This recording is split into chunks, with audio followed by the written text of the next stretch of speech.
his BSc degree in computer engineering with a minor in computer science from Iowa State University, USA.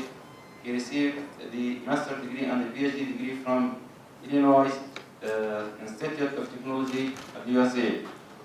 He joined Khalifa University in August 2010, and he is teaching graduate and undergraduate courses in the areas of cloud computing, network security, computer networks, operating systems, and performance modeling and analysis. Prior to joining Khalifa University, he worked for 10 years at the Department of Information and Computer Science at Khalifa University of Petroleum and Minerals, KFUPM, in KSA. In addition to 3 patents, he has over 145 publications. He was the recipient of many research and teaching awards. Just to name a few, Khalifa University Outstanding Research Award, KFUPM University Excellence in Research Award, and KFUPM Best Research Project Award. He is a senior member of IEEE and served on the editorial board of many journals. So I'm most honored, and I would be very grateful if you join me in welcoming Prof. Khaled Salah.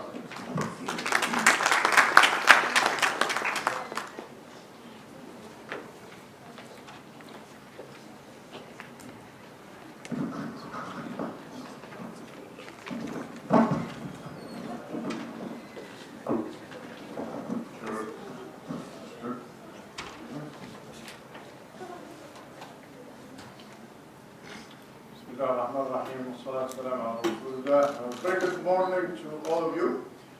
Thank you all for attending this presentation. I know for many of you this is an early hour, so I hope this presentation will be really useful, beneficial, and really worthwhile providing your time.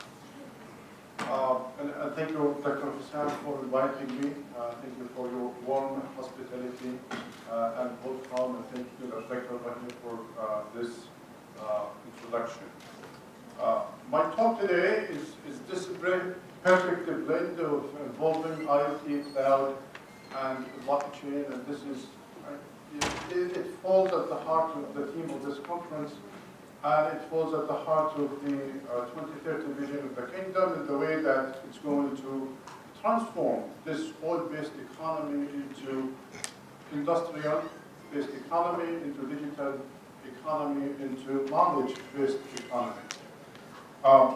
Nowadays, we know a lot about the cloud, but what we see now, IoT is emerging. These blockchain and IoT are two of the most newly emerging, highly hyped technologies nowadays.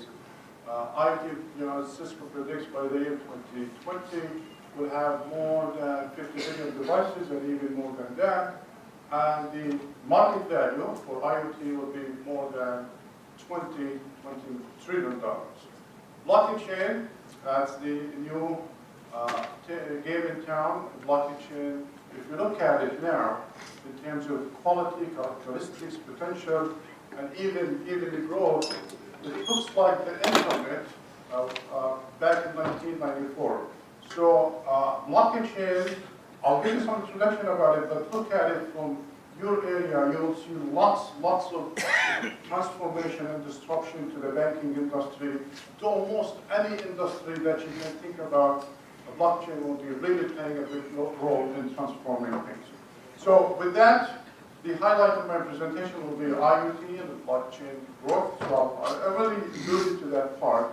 I'll share with you some of the IoT use cases that both, or the 3 ingredients of IoT, blockchain, and the cloud will play a really big role in that. And I'll talk about also IoT and the cloud integration. Cloud, IoT devices are resource-constrained devices. They need the cloud to augment some of their limited capacity in terms of compute and memory. I'll share with you blockchain basics so that you can appreciate some of the projects I'm involved in with my students. And I'll highlight the 3 use cases, and at the end, I'll give you some takeaways.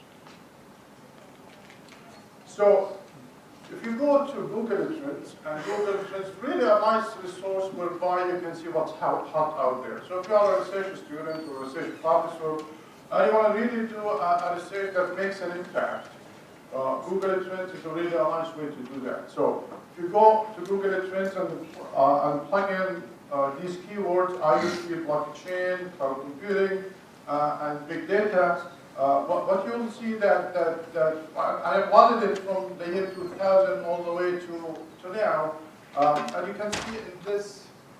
Okay, I think I'm playing with it.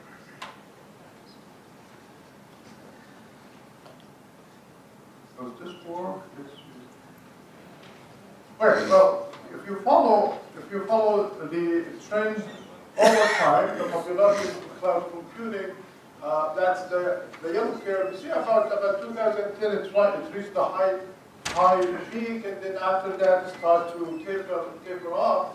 And the same trend you see with big data. Big data is a big subject here, and I think the next presentation will be about that. It's the green curve, and it's really hitting a big high at this time. But it's reaching somewhat maturity, and it will start to reach a plateau. But the big two things that really getting lots of attention and gaining lots of attraction are IoT and blockchain, and there's a huge potential for growth there. The same thing is confirmed by Gartner reports. This is Gartner report talking about the hype cycle for newly emerging technology. And you do this every year. This is something I follow almost every year and watch that. And you can see that if you go to the right there, you see like there's that the blockchain at what we call the peak of inflated expectation, and that's really the hype, or the peak of the hype. After a while, over years, it goes into what's called the trough, the disillusionment. It doesn't deliver what's supposed to be delivered, and after a while it reaches sort of like a plateau, it becomes like a widely spread technology. You see blockchain at the top there, you see like AI is a big deal nowadays. IoT is also there, and you see also cloud computing in different forms, shaping it in the form of serverless computing. If you know Amazon, anybody knows, uses Amazon AWS's. Okay, this is the use of Lambda functions, sort of like these small compute functions that you can use. So in terms of IoT growth, as I said, Gartner says by 2020 we will have about 26 billion devices. Cisco predicting more than that. And Cisco says like by 2019 the market will have about 24 billion predicted devices, and the market value will be worth more than 19 trillion.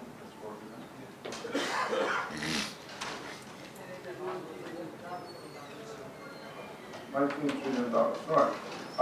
Blockchain, we're entering now the era of blockchain. I'll explain that at a later point.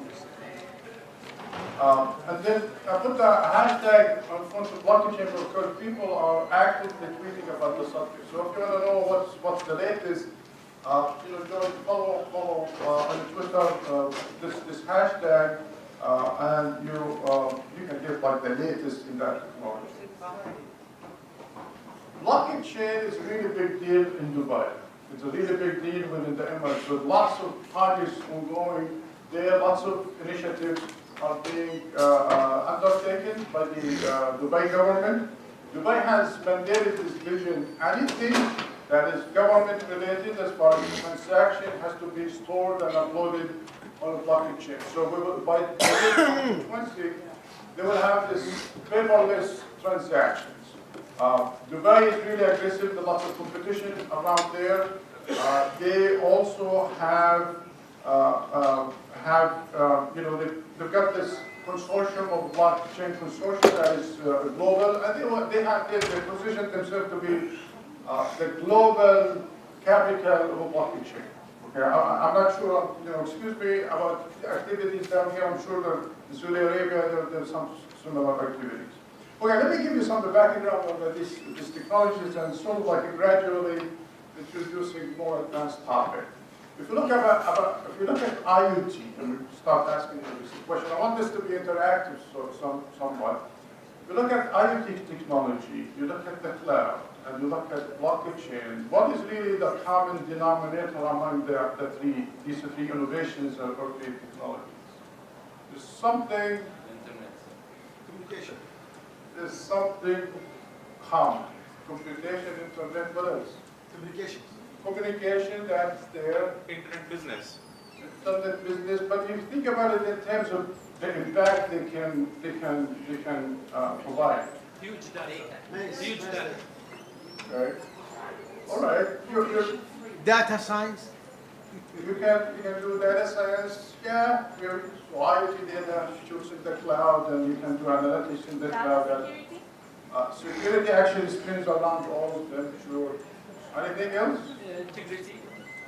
Yeah, security integrity is there. Blockchain is the best in that. Okay, when we talk about data integrity, and that's really a big selling point for blockchain. Nothing beats blockchain in that particular quality. Okay, so we'll talk about that. But if you look at the three common, or among these three technologies, look for one common thing in terms of impact. This is, they provide what's called horizontal innovation. These are horizontal technologies that will have an impact in so many sectors, so many industries, and so many areas. So let me explain to you, speak about the difference between vertical innovations versus horizontal innovations. If you look at, for example, insulin. Insulin is called a vertical innovation because that invention is specific to that particular field, to medicine. It doesn't apply to, say, aerospace industry or mechanical engineering or something else. Okay, so that's a vertical innovation. It doesn't impact any other. But if you look at the wheel, the invention of the wheel, think about any industry, whether it's the schools, universities, hospitals, wherever, you will find wheels applied there, okay? So that's what we call horizontal innovation, whereby it has an impact in so many areas, so many fields. Microwave is a vertical innovation or a vertical technology that is specific, say, to food industry, nothing else. Electricity, that's a horizontal innovation. Kind of think that's actually the base for the second industrial revolution, and nowadays nothing works without almost electricity. Smartwatches, you can argue that the Apple guys thought about smartwatches, not only for providing time, but it's something that you can use to measure your vital signs and things like that. So that's specific maybe to healthcare industry. But you look about the internet, cloud, IoT, right? And also blockchain, that's basically a horizontal innovation that I can see, and people, experts argue that will have a wide impact that will be massively used, massively adopted by so many industries. So the impact, and the point I'm trying to drive here, the impact of these technologies is going to be like the electricity for the second industrial revolution. Let me talk about IoT, and then talk about blockchain, and a little bit about the cloud computing. IoT, the term IoT is sort of like misleading, confusing. It's more about the Internet of Things. It's more about the things than the Internet. The Internet by itself, in terms of protocol, infrastructure, networking, is really mature. Okay? But what's really new here is the things. You can take any device and make it smart. And the better term for Internet of Things is, you can call it smart connected devices. Take any electromechanical device, take the projector here, and you can make it smart. The way you make it smart, you add CPU to it, you add internet connectivity, you throw added an IP address, and this way you'll be able to remotely control it, read data from it, and share that data with the cloud and things like that. Then it becomes smart, and that's actually an ingredient for innovation. Think about anything, I was talking to Dr. Abdulaziz before the presentation. I told him that I'm teaching IoT and blockchain. But part of the project that I asked the student, think about like any electromechanical device and make it smart. And a person came up with a smart mabkhara, okay, whereby you can, before you reach home, she can start the mabkhara, warm up the coil or the electrical coil and start it, so you don't have to do it at home. So these things are like they say like the foundation and the base for innovation and for commercialization. This is something I saw at Panda. I mean, they have a Panda in UAE, and this is a smart toothbrush. Okay, it got sensors, and as your kids are brushing your teeth, or you're brushing your teeth, this sensor sending information back to the cloud, and from the cloud you can access this data and see how good you're brushing your teeth. So as you walk into the dentist for your next visit, you can tell you, well, you got a gap with you because you're missing that spot there all the time. Okay? So this is something that you can think of. There is a project in UAE called Smart Connected Camels. And this is similar to Smart Connected Cows, whereby you can put these sensors on the cows and you can monitor their health, their well-being. You can put these sensors on their legs and measure how healthy they are, how active they are. So you can predict their sickness and take a proactive move in doing something about it. There are like sensors at the tail of the cow there, so you can predict when they're given a birth, and the farmer can be alerted and the veterinarian can be alerted, so we can have a healthy baby calf.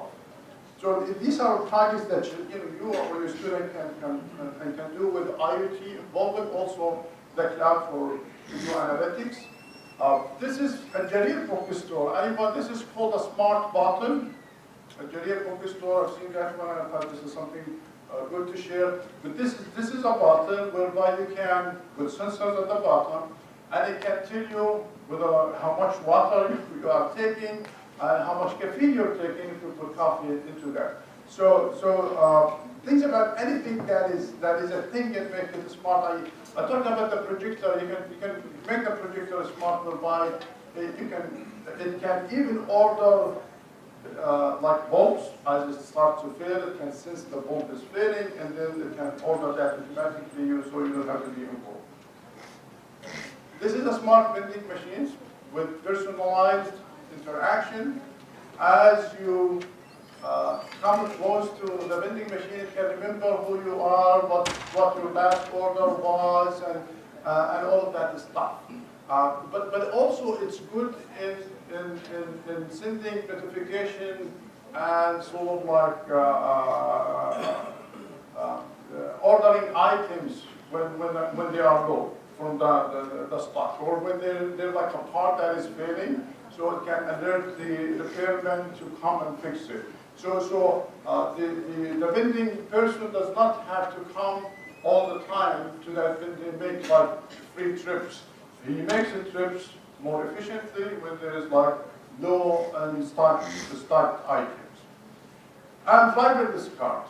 Okay, that's the new innovation. Now modern cars, they have about 80 CPUs. We're not talking about Tesla, Roadster. We're not talking about electrical cars, but just a normal car. They've got about 80 CPUs. So you have like you have a data center on wheels in a way, right? So with these things, you can of course think about how you can embed IoT devices and make use of them in any product. Driverless cars, this was the point of entrepreneurship, the point of invention. It started with that. And now, if you attend the JITEX in Dubai, we have flying taxis, we have flying, the driverless shuttle buses and things like that. Back last year, in November 2017, this was a driverless shuttle bus was debuted in Las Vegas to give the free rides. And 2 hours later, we heard the news, 2 hours later, after it started, got into an accident involving a semi truck. So she was not smart. Well, it wasn't, maybe it was smart, but if you follow the news, they say it wasn't the fault of the driver of this car, it was the fault of the semi truck. Nobody was hit, right? And nowadays, you know, we're talking about Elon Musk and what he does with SpaceX. You've got a Tesla driver, you know, it's not driverless, but this is electrical semi-truck. It has like an autopilot sort of thing. But the invention of this, you know, it can out-torque. It can out-torque or outrun uphill like a normal diesel truck. If she was smart, she will not have an accident. She will avoid the accident. True. So AI plays a big factor there. So things are being like improved little by little. Okay, so IoT and cloud integration. As I mentioned, IoT devices, they are really small in capabilities. They are resource-constrained devices. The memory is small. The computation, the CPU is really small, and even the internet connectivity is small. So they need to do something big. Okay, they have to seek the cloud. So the cloud is really the preferred platform to do things at this scale in terms of authentication, localization, management, and localize, aggregate of this IoT data to aggregate it, store it, and perform analytics on. You need the cloud. Also, something that you have to watch for this era of edge computing or fog computing, okay? Whereby you don't have to seek the cloud to do things, and so you want to do like localized storage, localized computation. You want to be in control of your data, in control of your privacy, the preferred platform. So with that, you get low latency. You pay less for the cloud. You get access instantly to your data, and you have control access. So in terms of like compliance to regulations, whereby your data has to be kept within your jurisdiction, edge computing is beyond lots and lots of research problems in that. So I'm going to talk next about blockchain. Yeah, that's something I really find a lot of passion to talk about, okay? So blockchain is explained to me is very hard technology to explain.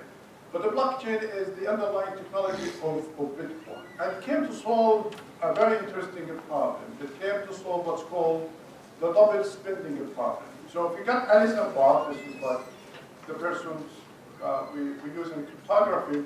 If Alice wants to send money to Bob, okay, how can you prevent Alice to send the same amount of money, electronic dirham or dollar, to Eve or Omar or Zayd to a third party? So rather than having a double spending problem, you have triple spending problem, could be quadruple spending problem, or multi-spending problem. Now, if you try to solve this in a centralized manner, in a centralized way, this becomes very easy problem to solve. You have a centralized server, like Apple Pay or PayPal. That's easy. I keep track how much Alice has. I keep track how much Eve has. I keep track of each person has, and when they send the money, they are allowed to send the money or not. So solving this problem in a centralized way is so easy. But solving it in a decentralized way, without a centralized server, becomes a very hard computer science to solve. Okay? And the first solution, the first pragmatic practical solution we had back in 2009 when Satoshi Nakamoto put out his paper about Bitcoin and blockchain. And that paper was really the spark that caught a wildfire, and people find really big value with blockchain. So blockchain, in a way, is a distributed ledger, distributed database that is open, accessible by all parties at all time. And it's got data, yes? Who invented the blockchain? Is it Yeah, Satoshi Nakamoto, you're talking to him. You are? No, that's a good question. Nobody knows who Satoshi Nakamoto for obvious good reasons. But he's an anonymous guy.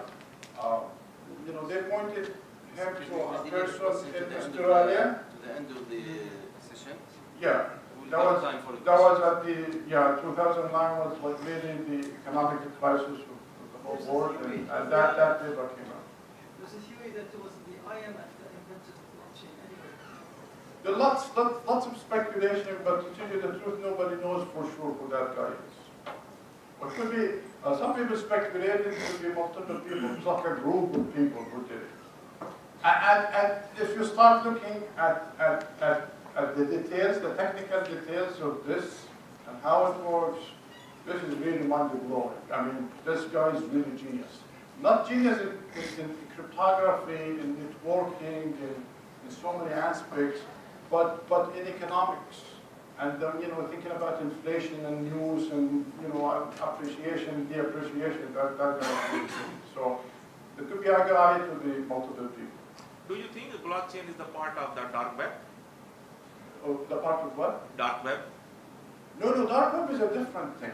Dark web is a platform where people trade, illegal stuff, including, body parts and stuff like that. But that's dark web is no. But the blockchain is now for dark web people pay for this illegal material using like Bitcoin. So the payment and the financing is done in an anonymous way through Bitcoin. And Bitcoin, as I said, is just like the first application. You can think about Bitcoin is like the email for the internet, or the first application to that. Right. So it's a shared ledger. I mean, the best analogy for blockchain is like Wikipedia. It's a database that everybody is allowed to modify, to contribute to edit, to trace the history of the document, things of that sort. Blockchain, it's a strict also using military-grade cryptography algorithms, mainly elliptic curve and SHA-256 for hashing. It uses consensus. So in blockchain is that concept of miners and mining, and we have about 70,000 miner nodes or mining nodes in Bitcoin, and they all share the information in terms of the database. They share also the outcome of the execution. If Edison's money to Bob, it's valid and it becomes part of the ledger. And they have different consensus algorithms. So somebody can collude, but we go with the majority of the consensus, at least 51% of the consensus. The nodes have to agree on the outcome. And we have different types of consensus algorithms, power of board mainly, power of elapsed time, and power of state. And the next big thing that happened to blockchain was as an exchange platform. I send you a Bitcoin, you receive it, that's it. But what's really new and phenomenal now and very disruptive and catching the eyes of so many people is this concept of smart contracts, whereby you can also introduce programmability to the blockchain. So you can upload code, and these minor nodes will execute the code, and the execution outcome will be validated and verified and agreed on by all mining nodes. Well, that's smart contracts. I can say, okay, when the temperature falls beyond or goes beyond a certain value, go buy me an ice cream, and that is done. The payment goes to the ice cream provider. I get my ice cream. So you can put rules and conditions or just normal logic, business logic on the blockchain, and it gets executed automatically. So we talked about blockchain. The name of blockchain, think about it as like a chain of blocks. Okay? So every block has its transactions, right? Who did what and at what time, and you hash all of that transactions. You get a hash, and you link it with the next block. So, and then the next block will be hashed, and the hash value will be put in the headers of the next block. So you have chain of blocks that are hashed. One bit of a change will invalidate all prior blocks, okay? And that's what you get integrity out of it, right? So nobody can change it, nobody can play with it, and changing only one bit will invalidate all the blocks. And that's really, really, really empowering feature. We talked about the smart contract concept. Anybody knows this guy? How old is this guy? What nationality? Russia. Who said Russia? Yeah, he's a Russian guy. Actually, he migrated to Canada when he was 9 years old. He went to the University of Waterloo at the early stage. He got too crazy about cryptocurrencies, and he found after 1 year Waterloo sort of like boring, so he dropped out and started like looking at the cryptocurrencies. And in 2014, he introduces the Ethereum blockchain network. And Ethereum is this ability to program the blockchain to do anything that you want between parties. Okay, so his name is Vitalik Buterin, actually, and he's really famous. He started this in 2014. You put a bit. I mean, you want to talk about story for your students for entrepreneurship and innovation. This is really a textbook story. In 2014, he put a white paper on Ethereum blockchain, and he asked for donation. And 4 weeks later, he got about $14 million. And then 12 months later, his net worth value of that company was about $1.2 billion. But if you look at Ethereum, anybody following Bitcoin and Ethereum prices, what is the Ether price? Anybody knows? Very low. No, it's not very low. It's like last night I looked it up. It was $800. So this is like 800 times the value that he's talking about. Again, blockchain provides this open trust, globally accessible, verifiable by all, and it has this. You do this all of it in a decentralized way. We know centralized computation or centralized management or governance is really bad. It is when you have any central entity, it becomes a single point of failure, single point of hacking, single point of corruption, bureaucracy, single point of privacy evasion, and single point of high cost. Right? You need people to maintain it, to make sure that that they're available there all the time. So decentralization is the new trend, and you see blockchain is really the way to move forward and and it provides auditing. Okay, so you look at this is accessible by all. You can see who did what. The transactions are there. Nobody can tamper with them, and so you have this powerful feature of auditing and transparency. And you have this resiliency feature. Bitcoin was attacked in 2009. DDoS attacks here and there, and all types of attacks are still up and running. It experienced a bubble a little bit, but it's still gaining strength after strength. And we talk about integrity. Whatever you do there, whatever information you store in the blockchain, you store it in really tamper-proof data with high integrity, consistency, and even accuracy. Okay, so talking about application domain of blockchain is really disruptive technology that can be applied to any field, any area you can think of, whether it's in finance. Banks are really scared of it and sort of like trying to be involved in healthcare, in distribution, in food and architecture. Blockchain, there was like a talk given by Walmart CEO about the new experience of online shopping. In online shopping, I'm shopping for tomato or a mango. So you can, before you buy the mango online, you can go and with blockchain, you can go and trace and track its origin and its history. What country it was made from, what farm, the history of its distribution as it's moved from the farm to the warehouse to be shipped from one point to another. And if I would like all of this history, I would like the farm or the way it was planted, I would buy it. And that is something you can do only with a blockchain, whereby it can involve different countries, right? Something that was, let's say, manufactured in Mexico, shipped to the U.S. So that blockchain will revolutionize in a way to transform the online shopping experience. Manufacturing, for example, spare parts. You want to know its history, where it came from.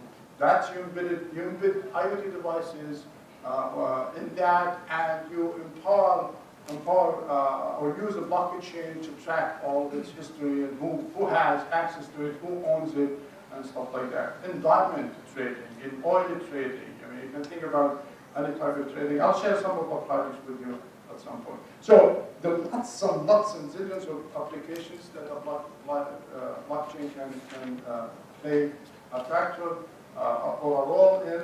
I'll share with you some of the projects where I'm involved in a way.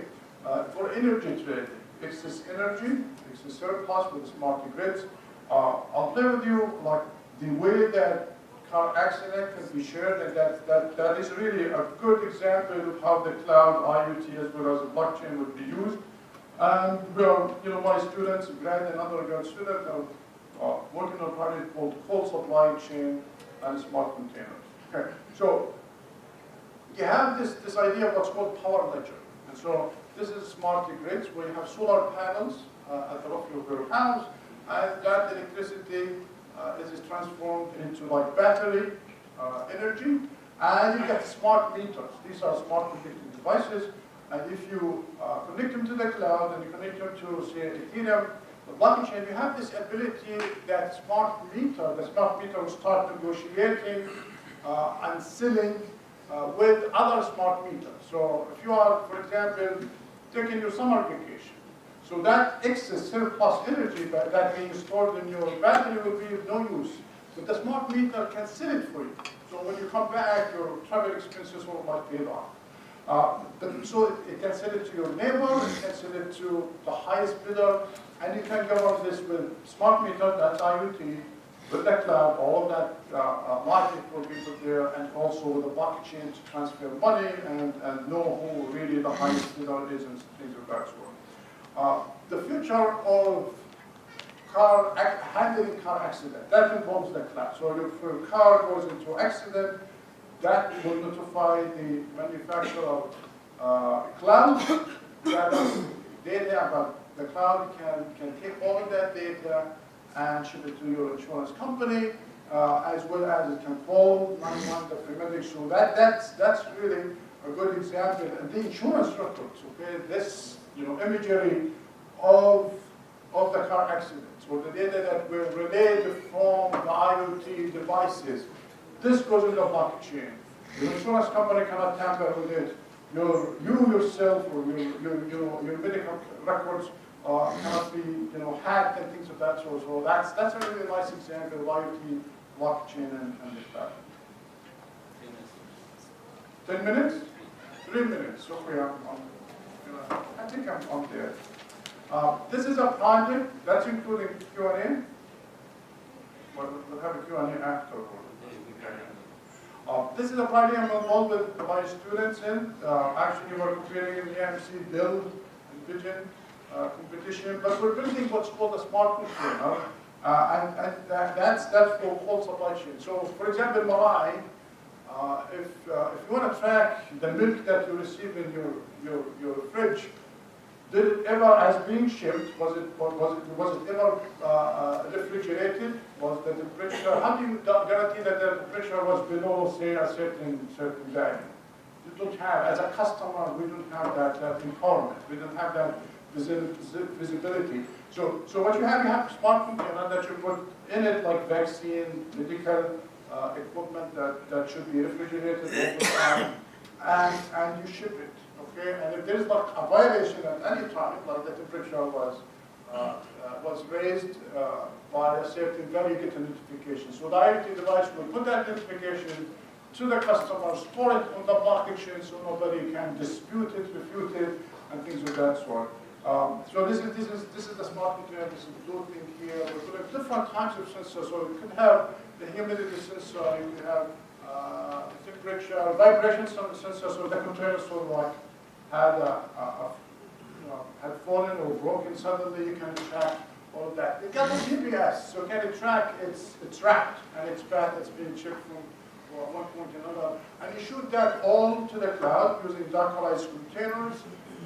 With MQTT, publish, subscribe, store it in the database, and everybody can access it using their mobile devices. This is the block diagram. We're using Arduino boards to access the sensory information and also shoot it to the cloud. And I can talk about that later. For the sake of time, just move forward. Blockchain, you want to do like research about the challenging problems of blockchain, you can look at the infrastructure. But as I mentioned to Dr. Abdelaziz, with the blockchain, you want to do research or development, you can do it at the application layer, like for example the Mango online, Mango store for online shopping. Or you can try to enhance the infrastructure and the networking aspect and the security aspects of the blockchain itself. So there's that scalability problem. Blockchain, Bitcoin blockchain in particular, is slow. Okay, there are more ways to improve that. It's not good as far as scalability, efficiency. Whatever you do in the blockchain, everybody can see it, but he cannot know who you are. Okay, so that you've got the privacy issues, and there are lots of solutions to that. GDPR. Anybody heard about GDPR? This is the General Data Protection Regulation. It's really big deal in Europe. Okay, so if you it has this notion of the right to be forgotten. You as an internet user uploaded a picture, but after 7 years it should not be there anymore. So how can you guarantee this? Now blockchain would have a problem with that, right? Because if you remove it, that invalidates everything else. Okay, so how can you do it in a way? And there are ways to do it, and I can share that with you. How can you do it in a way that removes the data, but still provide an integrity to the blockchain data? In the blockchain, if you lose your key, okay, there's no bank manager you can go and complain to and cry to. You lose it, you lose it. Okay, so arbitration is really a bigger problem there. Key collision, we have the same seed, we have the same happens to say the key collision. The probability is really infinitely, insanely small, but it could happen, and it does happen. So these are some of the blockchain challenges that as a researcher you can consider and work on. Some takeaways. This is my final slide. The takeaways: the perfect storm is here. Think about it in terms of research, in terms about the commercialization, and in terms about impact, and try to be part of it. So many opportunities are opening up. This is really a good time to do that. Blockchain will continue to gain attraction, and we are in academia as a researcher, as a students who want to do their PhD and master. We have to be highly adaptive, especially in ICT. Things are coming all the time, changing all the time, and we have to sort of be really highly adaptive and follow the cheese. And with that, we have to do lots and lots of reading, okay? So that we can be ready. And you can see the word ready, the word read is part of ready. And with that, I thank you so much. I hope you enjoyed it.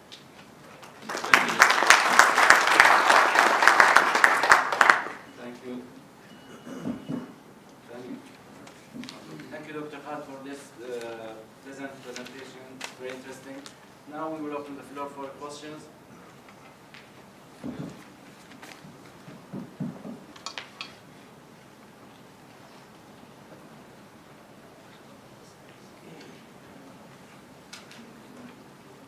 Assalamu alaikum.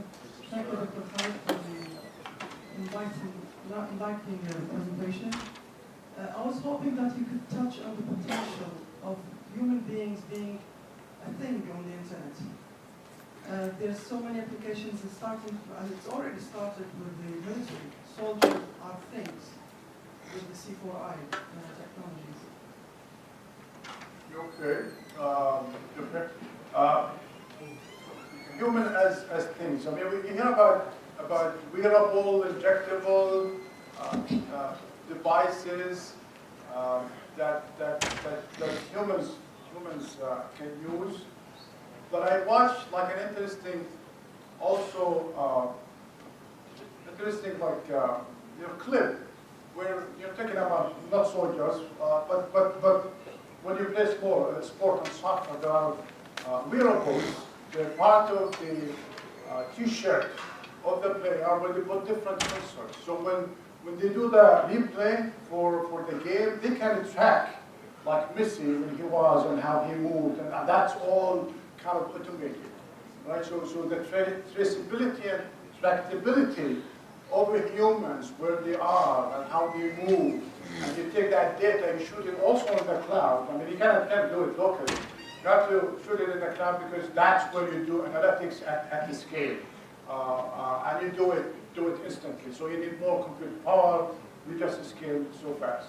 So your example with military can be applied. So if you are in a battlefield and the heat is on, and you want to really give guidance, attack or defense guidance to your soldiers, that you can track. You can put these all wearables there and track them. So the application is so good. And, I can think of so many massive projects in that field. From this side, do you have any question here? No questions? So we'll move back here. Okay, thank you, Doctor, for the nice presentation. Regarding smart devices, smart vehicles, what are the expectations of the scientists that these all will be able to replace the human intelligence? No, AI is not my field, but what happens to do really good AI algorithms, you need to be able to collect lots of data. I read an article that said that China will really surpass and pass the US in terms of AI development because they have a huge amount of data they can collect and they can put out for use. So with IoT, that data, like about, you have to collect it. For example, now you can predict the failure of an engine, or you don't have to change the engine oil every 5,000 kilometers, for example. You do it when it's needed, and the engine, the engine will notify you when that is needed or not. So things become this way become more efficient. So, but you cannot do this without AI and without algorithms. So you've got IoT, shooting and pulling all of this data, storing it in the cloud, but you need the machine learning and the deep learning algorithms to perform all of that. So I think another nice talk on this would be, I mean, that's what's really hot. IoT, and that wasn't the Gantt chart, but the AI is not like my so also like imprisoned with what I know, what I'm good. But AI is really risky.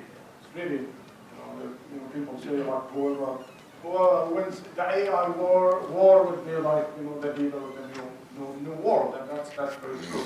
So AI, IoT, cloud, you need the cloud for that, and the blockchain for the the applications I alluded to.